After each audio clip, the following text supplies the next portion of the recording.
మరల్చబడి ఆ సూక్ష్మ శరీరం ద్వారా భౌతిక శరీరంలో ఉంటూనే మరణించినటువంటి జీవాత్మ భౌతిక శరీరాన్ని విడిచిపెట్టి స్వర్గ నరక స్థితులకు వెళ్తుంది.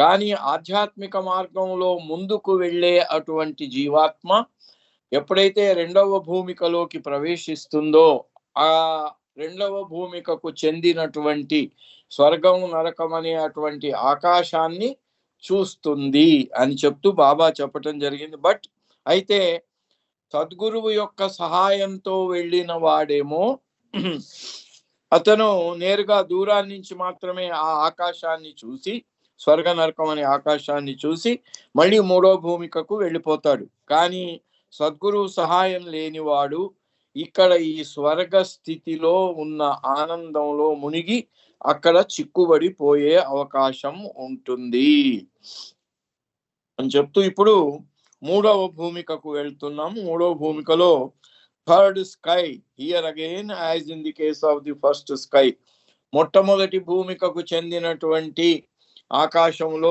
3 విభాగాలు చూసాం మనం. ఆ 3 విభాగాలు రెండవ భూమికకు చెందినటువంటి ఆకాశంలో 2 విభాగాలు. ఇప్పుడు మళ్ళీ మూడవ భూమికకు చెందినటువంటి స్వర్గంలో 3 విభాగాలు ఉన్నాయి. Here again, as in the case of the first sky, we find 3 divisions. ఇక్కడ కూడా మనకు 3 విభాగాలు ఉన్నాయి మూడవ భూమికకు చెందినటువంటి ఆకాశంలో. దాన్ని ఫిగర్ 36 లో చూపించారు. మరి వాళ్ళ సుబ్రహ్మణ్యం గారు లేరేమో ఉంటే అక్కడ చూపించేవారు. సరే, ఈ మూడవ భూమికలో ఉండే 3 వాటికి మొదటి భాగం, రెండవ భాగం, మూడవ భాగం. మొదటిది ఇంద్రపదము, ముఖామె హాయర్ అన్నారు. దాన్ని స్టేషన్ ఆఫ్ ది హూరిస్. ఇక్కడ అది ఇంద్రపదం. మనకు పురాణాల్లో చెప్పబడింది, మనకు సినిమాల్లో కూడా స్వర్గము అంటే ఇంద్రుడు కూర్చొని ఉండటం, అక్కడ అందరూ దేవతలు గంధర్వులు వీళ్ళంతా ఉండటం, అది మనకు ఆ స్వర్గాన్ని అభివర్ణించిన స్వర్గము మూడవ భూమికకు చెందినటువంటి మొదటి విభాగంలో అది ఇంద్రపదము అని చెప్పబడింది. ఇంద్రపద్ ఆర్ ముఖామె హురి, the office of Indra or the station of the houris. రెండవ విభాగం ఆ మూడవ భూమికకు చెందినటువంటి ఆ ఆకాశంలోని రెండవ విభాగము ముఖామె ఖుద్సి, ది స్టేషన్ ఆఫ్ ప్యూరిటీ. అక్కడ ప్యూరిటీ అంటే ఏముంది, అక్కడ వాటిని ఏంజిల్స్ అంటారు. ముఖామె ఖుద్సి. మూడవది ముఖామె ఖుద్సి, ది స్టేషన్ ఆఫ్ ప్యూరిటీ. మూడవది అంతర్జ్ఞాన్, ఇన్నర్ నాలెడ్జ్ అనే 3 విభాగాలు ఈ మూడవ భూమికకు చెందిన ఆకాశంలో ఉన్న 3 విభాగాలు. మొదటిది ఇంద్ర పదవి, రెండవది ముఖామె ఖుద్సి అంటే ప్యూరిటీ, శుద్ధ పరిశుద్ధ ఆత్మలకు సంబంధించినటువంటి నివాసము. మూడవదేమో అంతర్జ్ఞానము అంటే ఆంతరికమైనటువంటి జ్ఞానం ఉండేది అని చెప్తూ బాబా అంటున్నారు. But remember, people of the world when they leave their bodies to go either to Swarga or Narak, heaven or hell, according to their samskaras, and after experiencing their papa or punya, vice or virtue, as the case may be, they return to the world again.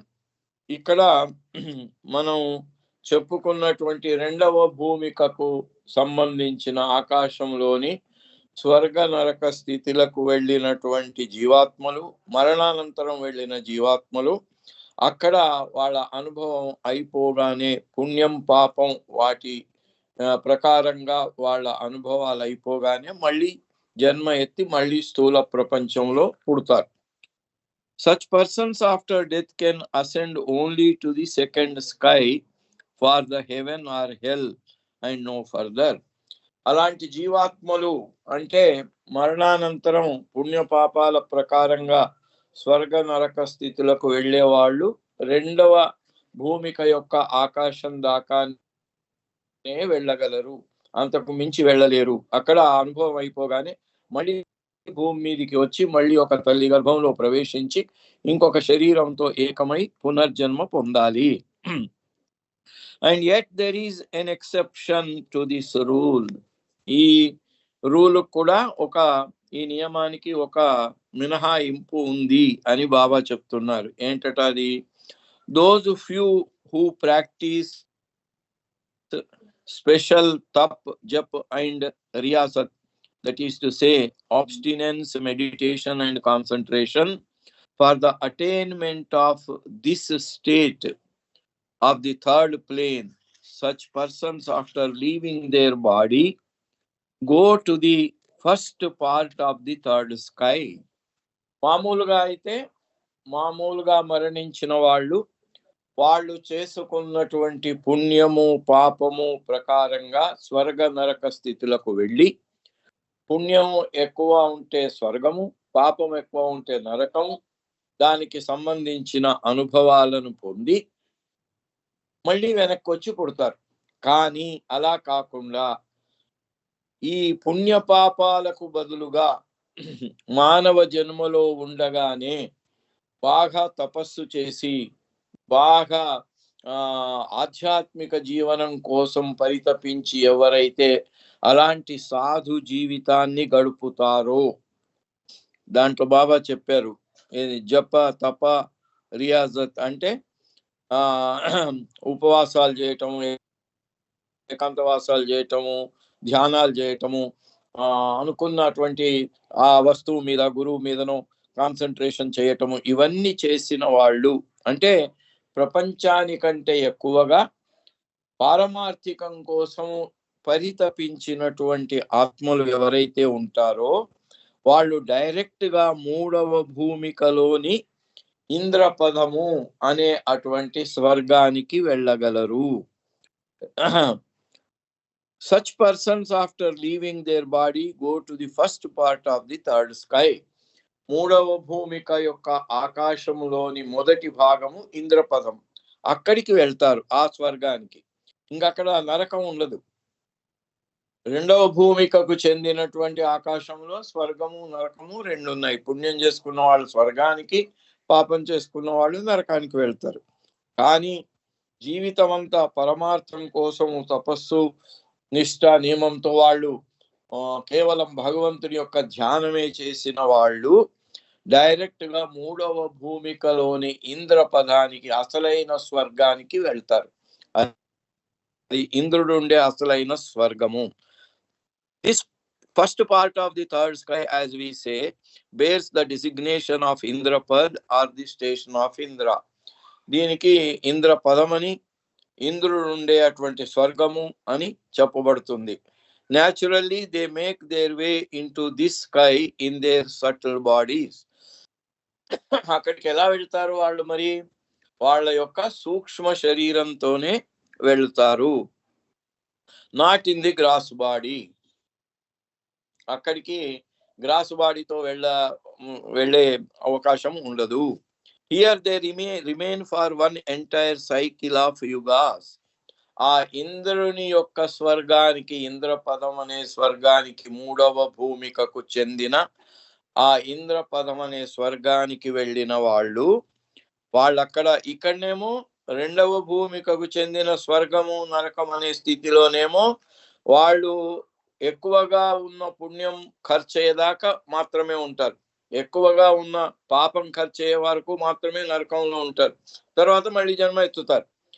వీళ్ళు మాత్రం ఇట్లా తపస్సు చేసి పారమార్థికం కోసం పాటుబడి జీవితాన్ని గడిపిన వాళ్ళు direct గా ఆ శరీరాన్ని వదిలేసి సూక్ష్మ శరీరంతో ఆ మూడవ భూమికకు చెందిన స్వర్గానికి వెళ్తారు. ఇది ఎక్సెప్షన్ అని చెప్పారు బాబా. మామూలుగా అయితే స్థూల శరీరాన్ని వదిలేసినటువంటి జీవాత్మలు స్వర్గానికి గాని నరకానికి గాని వెళ్తారు. పుణ్యం పాపము రెండు ఈక్వల్ గా వచ్చేసరికి, ఈక్వల్ అంటే సరిగ్గా ఈక్వల్ కావు, ఈక్వల్ అయితే మోక్షమే వస్తుంది. కొంచెం అటు ఇటుగా త్రాసులో వేసి తూచేటప్పుడు ఇటు ఇటు రెండు, అటు ఒకసారి అది ఒకసారి ఇట్లా పైకి కిందికి సమానంగా కొట్టుకున్నప్పుడు అది తూచి ఇచ్చేస్తాడు. అలాగనమాట, పూర్తి కరెక్ట్ గా ఉండదు.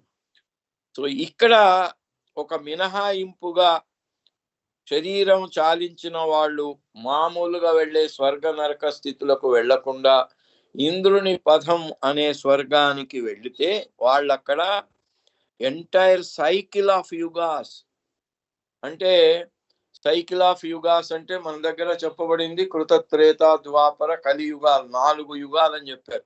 అలా 4 యుగాల పీరియడ్ అయ్యేదాకా అక్కడే ఉంటాడు వాడు. ఏ వాస్ట్ ఎక్స్పాన్స్ ఆఫ్ ఇయర్స్. చాలా మన మానవుల మన భూమి మీద ఉండే ఈ పరిగణన, ఈ లెక్క ప్రకారంగా చాలా ఏళ్ళు అక్కడ ఉండిపోతాడు. స్వర్గ నరక స్థితిలో చాలా కొద్ది టైమే ఉంటారు, అక్కడ మాత్రం చాలా టైము ఉంటాడు. And then return to the world where they have to take birth again. అక్కడి నుంచి మళ్ళీ ఆ స్వర్గంలో 4 యుగాలు కలిపిన ఒక సైకిల్, ఒక కాల భ్రమణం పూర్తి అయ్యేదాకా ఉండి అక్కడి నుంచి మళ్ళీ వచ్చి మళ్ళీ పుడతారు. Here in Indrapad the bliss is millions of times more intense than that experienced in Swarga or heaven. But when at last one attains to the goal, which is realization, even this exalted station appears as a dream to him. ఇక్కడ స్వర్గ స్థితిలో అనుభవించే అటువంటి ఆనందము అది మామూలు ప్రాపంచిక ఆనందానికంటే ఎన్నో రెట్లు ఎక్కువగా ఉంటుంది. అయితే ఇక్కడ ఇంద్రపదము అనే 3వ భూమికకు చెందిన ఆ స్వర్గంలో ఆకాశంలో పొందే అనుభూతి అది ఒక కాల భ్రమణం, అంటే ఒక యుగ చక్రము తిరిగేదాకా అతను అక్కడ ఉండి అనుభవిస్తాడట. ఆ ఆనందము కొన్ని లక్షల టైమ్స్ ఎక్కువగా ఉంటుందట. Millions of times more intense than స్వర్గం. 2వ భూమికలోని స్వర్గంలో పాప పుణ్యాలను ఈక్వల్ చేసుకోవటానికి అనుభవించే స్వర్గంలో పొందే ఆనందము మన భౌతిక ప్రపంచంలో పొందేదానికంటే ఎన్నో రెట్లు, దానికంటే 1,00,000 రెట్లు ఎక్కువగా ఉంటుందట ఈ ఇంద్రపదం అనే స్వర్గానికి వెళ్ళినటువంటి కొంతమంది, మినహాయింపుగా కొంతమంది పుణ్యాత్ములు వెళ్ళే ఆ స్వర్గం. అక్కడ చాలా కాలం ఉంటాడు. అక్కడ ఈ స్వర్గం మామూలు స్వర్గంలో పొందే స్వర్గ సుఖాల కంటే 1,00,000 రెట్లు ఎక్కువగా ఈ ఇంద్రపదం అనేటువంటి స్వర్గంలో ఉంటుంది అని బాబా చెప్తున్నాడు. అయినా ఆ ఇంద్రపదం అనే అటువంటి స్వర్గంలో ఉన్న సుఖం అన్ని లక్షల రెట్లు ఉన్నా కూడా భగవదైక్యం పొందిన తర్వాత కలిగే అటువంటి అనంత ఆనందం ఏదైతే ఉందో దాంతో పోలిస్తే అది డ్రీమ్తో, స్వప్నంతో సమానమే అంటున్నారు బాబా. Now the advanced pilgrim on the 3rd plane can see and experience all 3 parts of the 3rd plane. ఇక ఇదేమో శరీరం వదిలేసి వెళ్ళిన వాళ్ళ విషయంలో ఇది చెప్పబడింది. శరీరంలో ఉంటూనే, అంటే మన స్థూల శరీరంలో ఉంటూనే ఆంతరిక ప్రయాణం ప్రారంభం చేసి మొదటి భూమిక దాటి 2వ భూమిక దాటి 3వ భూమికలోకి వెళ్ళే అటువంటి వ్యక్తి ఏది, ఆయనకు భౌతిక శరీరం ఉంది, సూక్ష్మ శరీరం ఉంది, మానసిక శరీరం ఉంది. కానీ అతని చైతన్యం సూక్ష్మ శరీరం మీదనే పడుతుంది. భౌతిక శరీరం అంటే స్థూల శరీరం ఒక యంత్రం లాగా పనిచేస్తుంది. తినటం, తాగటం, చేయటం అనేది మనలాగా 9 గంటలకు బ్రేక్ఫాస్ట్, 1 గంటకు భోజనం, 5 గంటలకు టీ, రాత్రి మళ్ళీ 7:30, 8 గంటలకు డిన్నర్, మళ్ళీ 10-10:30కు పడుకోవటం, పొద్దున్నే లేవటం. ఇంత ఇదిగా ఏమీ ఉండదు. అది ఉంటే ఉంటుంది, లేకపోతే లేదు. ఒక మిషన్ లాగా, ఒక రోబో లాగా ఈ శరీరం పనిచేస్తుంది. ఎందుకంటే అతని చైతన్యం సూక్ష్మ శరీరం ద్వారా సూక్ష్మ ప్రపంచంలో పనిచేస్తూ ఉంటుంది. అది ఇప్పుడు 3వ భూమికకు చెందినటువంటి ఆకాశంలోని 3 విభాగాలు. ఇంద్రపదము ప్యూర్ అంటే పరిశుద్ధ జీవుల యొక్క స్థానము. ఇక అంతర్జ్ఞానం కలిగిన జ్ఞానం అనే అటువంటి 3 విభాగాలతో కూడినటువంటి మూడో భూమికకు చెందిన ఆకాశాన్ని ఈ మూడో భూమికకు చేరినటువంటి సాధకుడు అది చూస్తాడు. 3 డివిజన్లను కూడా చూస్తాం. Parts, 3 parts of the third plane. మూడవ భూమికకు చెందినటువంటి ఆకాశములోని 3 విభాగాలను, ఇంద్రపదము, పుణ్యాత్ముల అంటే పరిశుద్ధాత్ముల స్థానము, అలాగే అంతర్జ్ఞానానికి చెందిన స్థానము, ఈ 3 విభాగాలను కూడా మూడో భూమికకు చెందిన 3 విభాగాల ఆకాశాన్ని చూస్తాడు. That is the 3 subdivisions of the sky, even while inhabiting and incarnate in a gross body. ఇవన్నీ చూస్తున్నా కూడా అతనికి ఒక స్థూల శరీరం ఉంది. స్థూల ప్రపంచంలో ఆ స్థూల శరీరం ద్వారా తిరుగుతూ ఉంటాడు, చేస్తూ ఉంటాడు, కానీ ఆటోమేషన్ లాగా చేస్తూ ఉంటాడు. For those who venture without a guru, the third plane and its associated sky constitute a more dangerous ground even than did the second plane, for the chances of a fall are greater. ఇక్కడ ఈ భూమికలోకి వెళ్ళిన వాళ్ళకి ఈ భూమికల యొక్క విభాగాల్లో ఉంటూ అక్కడి నుంచి ఆ ఆకాశంలో ఒక భూమికకు చెందిన ఆకాశం నుంచి ఇంకొక భూమికకు చెందిన ఆకాశానికి కిందికి పడిపోయే అవకాశం ఉంటుందట అక్కడ. ఎందుకంటే అతను సద్గురు సహాయము లేకుండా వెళ్ళిన వాడికి డేంజర్ ఉంటుంది.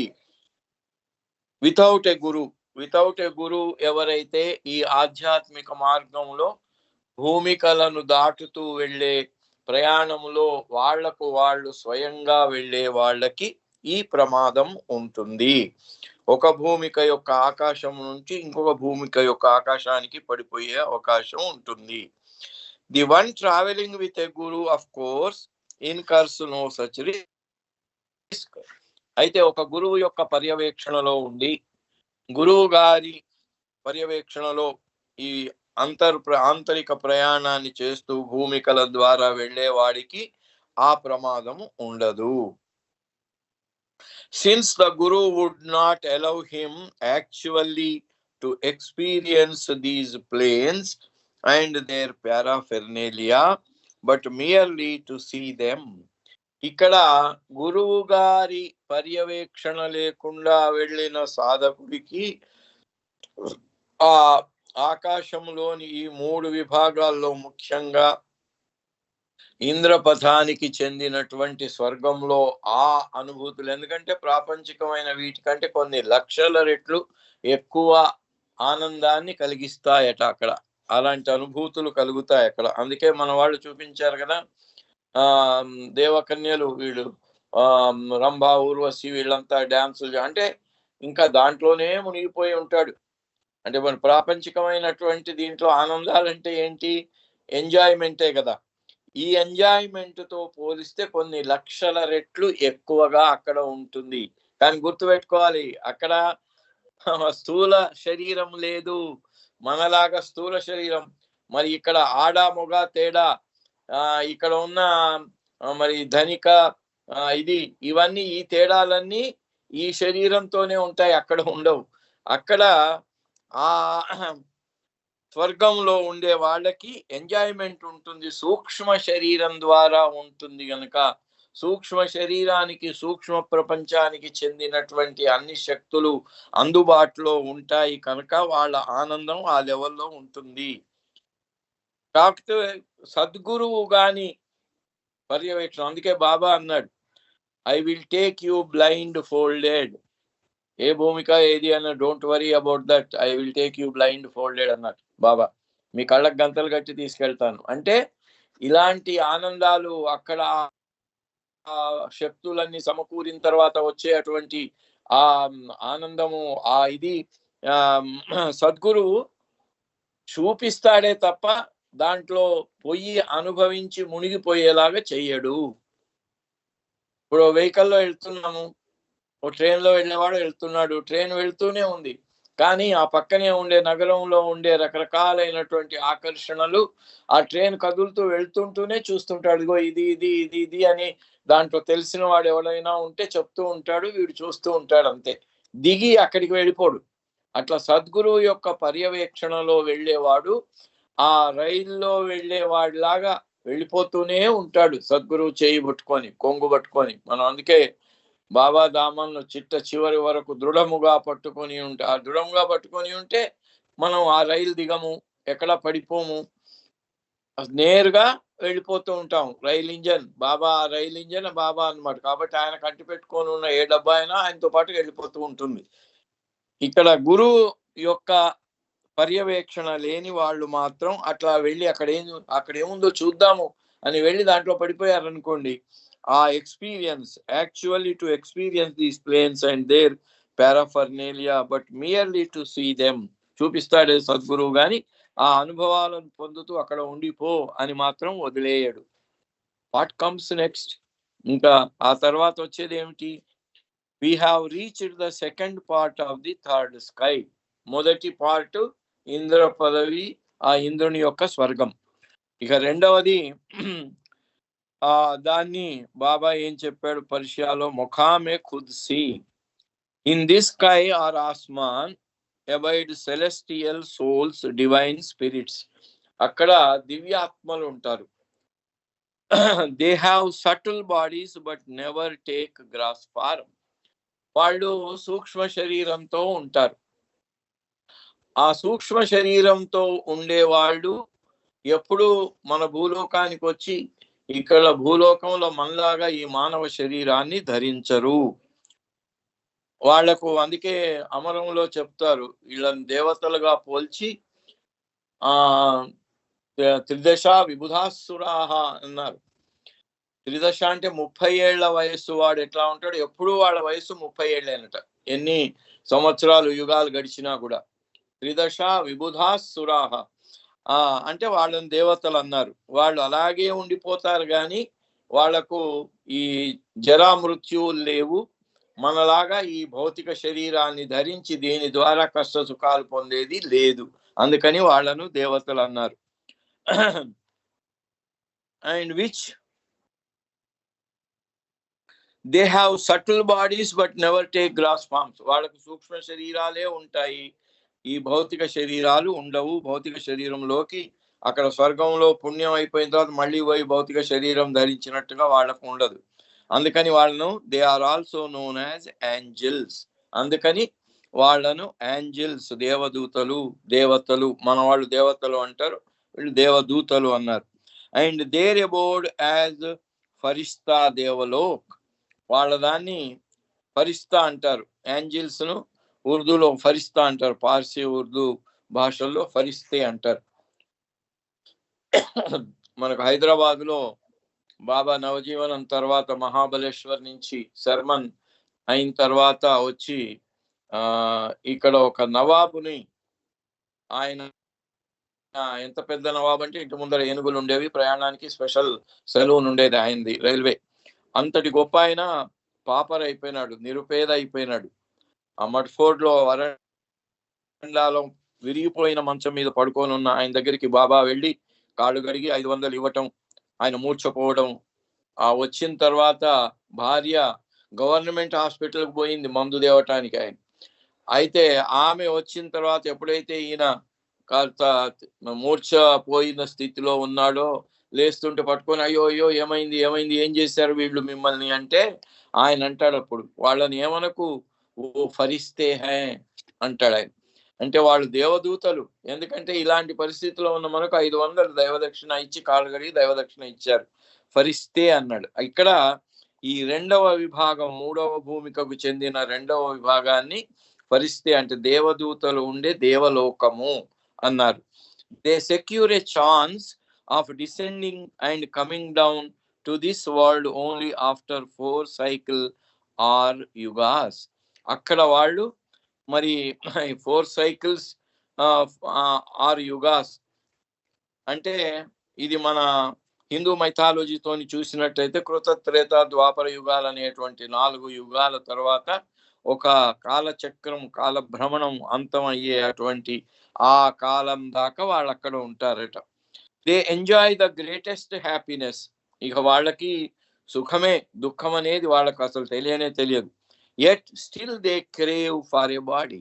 అయినా కూడా వాళ్ళు అంత సుఖములోనే మునిగిపోయి ఉన్నా కూడా మనలాగా ఒక మానవ శరీరం కావాలి అనే దానికోసం తపన పడుతూ ఉంటారట. ఎందుకు? మానవ శరీరంలోనే మోక్షం లభిస్తుంది, మానవ శరీరంలోనే జీవాత్మ వేరుపడినటువంటి నేనెవరిని అనే ప్రశ్నకి నేను భగవంతుణ్ణి అనే అనుభవపూర్వకమైన సమాధానం మానవ రూపంలో ఉండగానే దొరకాలి. కాబట్టి ఈ దేవతలకు కూడా అది వీలు కాదు. అందుకే బాబా పైన చెప్పాడు, ఇంత ఆనందదాయకమైనటువంటి ఆ మూడో భూమికకు చెందిన ఇంద్రపథం అనే స్వర్గంలో లక్షల రెట్లు ఎక్కువ సుఖాన్ని వాళ్ళు అనుభవిస్తూ ఉన్నా కూడా అది కూడా స్వప్నప్రాయమైందే. ఎందుకంటే ఇంకా సత్యంతోని ఆ జీవాత్మ ఏకం కాలేదు. So and this the last subdivision in figure 36 is the state known as అంతర్జ్ఞాన్ ఆర్ ఇన్నర్ నాలెడ్జ్. ఈ మూడవ భూమికకు చెందిన ఆకాశంలోని మొదటిది ఇంద్రపదం చెప్పుకున్నాం. అనంతమైన ఆనందానికి అక్కడ దేవదూతలు ఉండే అటువంటి, అంటే రెండవ విభాగంలో దేవతలు దేవదూతలు ఉంటారు. మొదటి విభాగంలో స్వర్గ సుఖాన్ని అనుభవించే వాళ్ళు ఉంటారు. వాళ్ళిద్దరు కూడా దాన్ని సూక్ష్మ శరీరం ద్వారానే ఆ ఆనందాన్ని అనుభవిస్తూ ఉంటారు. వాళ్ళకి మనలాగా స్థూల శరీరం ఉండదు. కానీ అక్కడ ఉంటూ కూడా మనలాంటి స్థూల శరీరం కోసం వాళ్ళు తపిస్తూ ఉంటారట. ఎందుకంటే ఆ స్థూల శరీరంలో ఉండగానే మోక్ష ప్రాప్తి జరగాలి, మళ్ళీ ఆ అనంతమైనటువంటి భగవంతుల్లో ఏకమై అహం బ్రహ్మాస్మి అనే అనుభూతిని వాళ్ళు పొందాలి. ఇక లాస్ట్ ఈ మూడవ భూమికకు చెందిన మూడవ ఆకాశం యొక్క విభాగం అంతర్జ్ఞానము, ఇన్నర్ నాలెడ్జ్ అనేది దాని గురించి బాబా చెప్తూ, which constitutes the third part of the third sky and which is practically the same as the third plane proper. ఈ మూడవ విభాగమే నిజంగా మూడవ భూమికకు చెందినటువంటి అసలైన స్థానము. On the third plane, through the experience of this అంతర్జ్ఞాన్ or inner knowledge, what can one do? ఏం చేస్తాడు? ఈ అంతర్జ్ఞానం వచ్చినటువంటి మూడో భూమికకు చెందినటువంటి సాధకుడు అతని అనుభూతి ఏంటి, అతను ఏం చేస్తాడు అంటే, that shop on the first plane, what can one do? That shop on the first plane that we were speaking about earlier can read the minds of others near him. మనం మొదటి భూమిక నుంచి ఏం తెలుసుకున్నామో అక్కడ వెనక్కి వెళ్ళినట్టయితే, మొదటి భూమికలో ఉండేవాడు వాడికి ఎదురుగా ఉండేవాడి మనస్సును మాత్రమే చదివి వాడు ఏమి మనస్సులో ఆలోచిస్తున్నాడు చెప్పగలడు. మొదటి భూమికలో వాడు ముందుంటేనే, దూరంగా ఉండే వాళ్ళది చెప్పలేడు. Speaking about earlier, read the minds of others near him, but the adept of the third plane can read the minds of all. ఈ మూడవ భూమికలోని మూడవ విభాగమైనటువంటి అంతర్జ్ఞానాన్ని పొంది అనుభవించే అటువంటి సాధకుడు ప్రపంచంలో ఎక్కడ ఉన్నా ఎవరి మనస్సులోనైనా ఏం ఆలోచిస్తున్నాడో తెలుసుకుంటాడు. ఇతనికి దానికి పెద్ద కష్టమేం లేదు. సంకల్ప మాత్రంతో అక్కడ ట్రంప్ ఏం ఆలోచిస్తున్నాడు ఇప్పుడు అంటే వెంటనే ఆ ట్రంప్ మైండ్ ఈయనకు తెలిసిపోతుంది. wherever they are located and whenever he likes, even the minds of those far far off, ఎంత దూరంలో ఉన్నా కూడా ఎవరిని తలుచుకుంటే ఎప్పుడు తలుచుకుంటే అప్పుడు వాళ్ళ మనస్సులను తెలుసుకోగలడు. The chap on the first plane can read the minds of ordinary worldly people.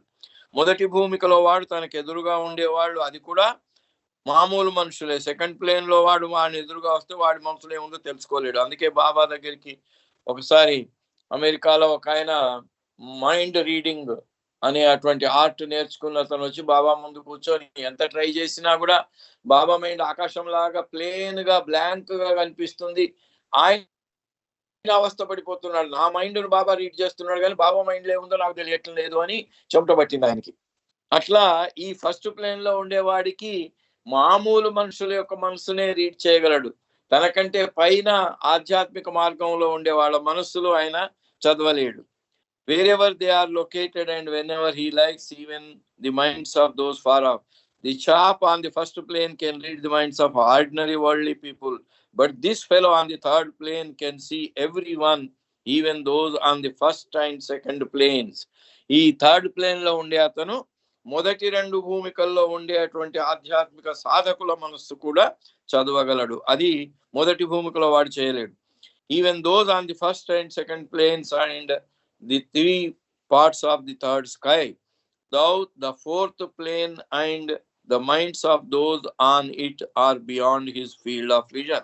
అట్లాగే థర్డ్ ప్లేన్ లో ఈయన ఉన్నాడు కాబట్టి నాలుగవ భూమికలో అంతకు పైన ఉన్న భూమికలో వాళ్ళ మనస్సు మాత్రం ఇతను కూడా చదవలేడు.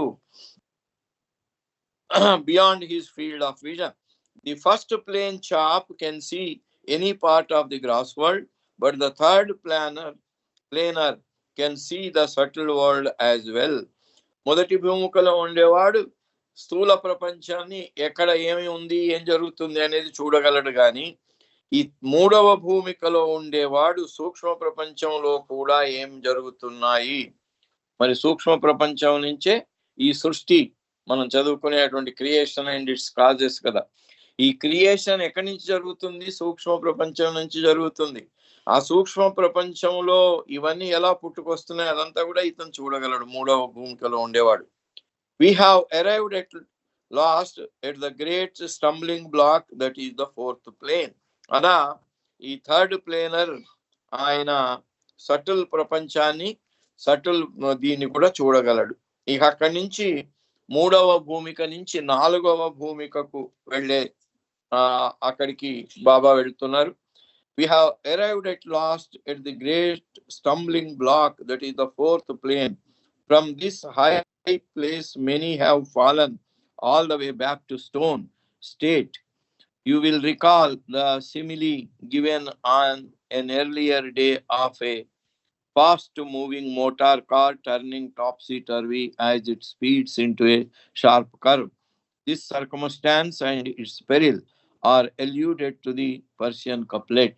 ఇక్కడ బాబా ఇంతకు ముందే చెప్పటం జరిగింది. ఒక మంచి కారులో చాలా స్పీడ్ గా వెళ్తూ ఉంటే ఉన్నట్టుండి 90 degrees టర్నింగ్ వచ్చేసింది. ఆ టర్నింగ్ లో అదే స్పీడ్ తో వాడు నెగోషియేట్ చేయాలని వెళ్ళాడు, చేయలేకపోయాడు. అది కారు వెళ్ళి గిరగిరా తిరిగి పడి నేల మీద పడి తలకిందులైపోయింది. అలాగే ఇక్కడ నాలుగవ భూమికలో కూడా అలాంటి ప్రమాదం ఉంది. అదేంటట? At the threshold of the beloved. ఇది నాలుగవ భూమిక అనేది భగవంతుని యొక్క గడప లాంటిది. Take care at the sky of the fourth plane. అందుకని ఈ నాలుగవ భూమికకు అంటి పెట్టుకొని ఉండే ఆకాశం అనేది అది ఒక్కటే. ఈ నాలుగవ భూమికకు ఆస్థాన్ థ్రెషోల్డ్ అన్నారు. అంటే ఇది భగవంతుడికి అంటే భగవంతుడికి కాకుండా ఇక్కడ సూక్ష్మానికి మానసికానికి మధ్యలో ఉండే గడప లాంటిది. Fourth plane. Lest from the pinnacle of the highest state you tumble all the way down to the lowest in the state of dust. ఇక్కడ జాగ్రత్తగా ఉండకపోతే, ఎందుకంటే ఇక్కడ మొత్తం సూక్ష్మ ప్రపంచానికి చెందిన అన్ని శక్తులు అందుబాటులోకి వస్తాయి. అవి సరిగ్గా దుర్వినియోగం చేసినట్టయితే, సరిగ్గా ఉపయోగించకుండా దుర్వినియోగం చేస్తే ఈ ప్రమాదం ఉంది. రాతి చైతన్య స్థితికి పడిపోయే అవకాశం ఉంది అని చెప్తున్నారు. సమయం అయింది కాబట్టి ఇక్కడికి ముగించేసి నెక్స్ట్ వీక్ మళ్ళీ నాలుగవ భూమిక యొక్క స్వర్గాన్ని నుంచి కంటిన్యూ చేద్దాం. అవతార్ మెహర్ బాబా కి జై. జై మెహర్ బాబా అండి.